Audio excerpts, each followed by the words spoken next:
disons que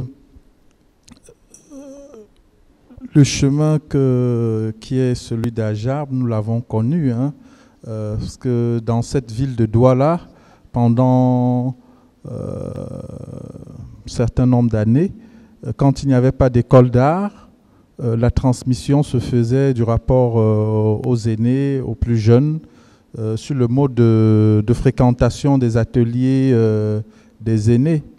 Cela s'est toujours fait ici à Douala, la transmission de cette façon. Et donc, lorsque je rencontre Ajarb à l'espace créateur, j'ai regardé son travail et je me suis dit, certes qu'il avait déjà des prédispositions. Des prédispositions, il savait faire des compositions de couleurs, mais je voyais bien que le côté artistique, c'était pas encore mûr. Et je pense que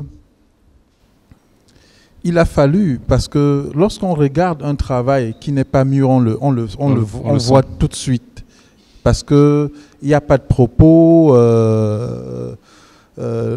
l'utilisation même, la connaissance de la composition des couleurs, la thématique n'est pas mûre.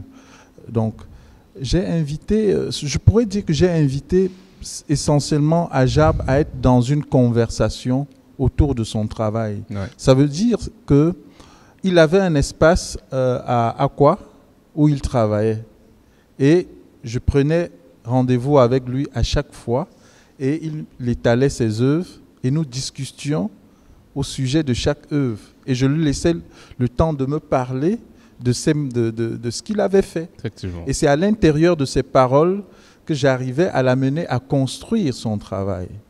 Et il faut également dire que des fois, le réel problème, les artistes sont en réalité confrontés à leur imagination. Et il faut, pour un jeune artiste, l'amener à comprendre le processus créatif, comment tout cela se déclenche. Et je me souviens que un après-midi, j'ai demandé à Ajarb que nous allions marcher de mon atelier jusqu'à son atelier. On devait, je pense, être parti de Nubel jusqu'à Village. Et sur ce chemin-là, pour moi, il était important de lui faire comprendre que lorsqu'on travaille la couleur, on ne part pas de nulle part. La réalité dans laquelle l'artiste vit est ce qui l'inspire. Et il fallait que je lui montre comment on regarde le réel, comment à travers la réalité, un artiste peut capter des sujets, un artiste peut capter la subtilité de la réalité, la subtilité des couleurs pour faire tout un travail. Parce que finalement, quand on regarde les tableaux qui sont là, c'est un travail de perception du réel, de la réalité et de comment on renvoie cela. Or, c'est dans la réalité qu'il faut s'inspirer. Et souvent, on ne regarde pas suffisamment la réalité pour capter les énergies colorées, la tension même des textures qu'il y a dans la réalité. Et le jour que nous avons marché avec Ajarb, je lui avais demandé de regarder simplement les barres la nuit. Quand tu regardes les barres la nuit, la palette de couleurs infinie dans le rendu. Et il y en a des barres, voilà. C'était la vraie formation, quoi. Et je crois que c'est à partir de cette conversation régulière que je pense que la transmission se faisait aussi, mais également sur le fait de discuter. Quand tu regardes la réalité, on peut aussi parler des courants artistiques, parler de l'impressionnisme, parler du fauvisme, tout cela rien qu'à travers la réalité de l'environnement. Voilà.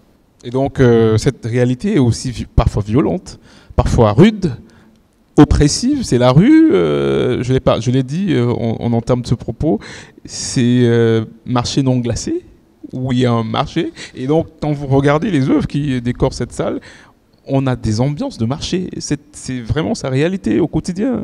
Oui, c'est sa réalité. C'est sa réalité. Cette perception de la rue, là, elle est prégnante et récurrente dans son propos.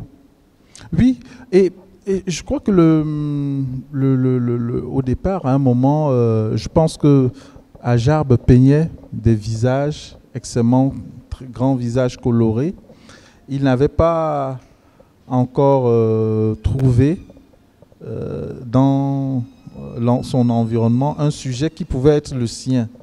Et je pense qu'autour des conversations, je me souviens qu'à des moments, je lui faisais des provocations, quoi, en lui disant, il y a des sujets là, laisse tomber ça, man.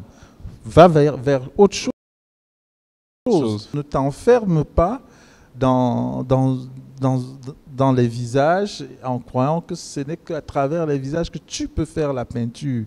L'environnement dans lequel tu vis est assez... il y a tellement de choses qui se passent dans notre environnement qu'on peut se saisir des sujets et les développer librement en ayant une écriture extrêmement forte comme ce qu'il développe actuellement.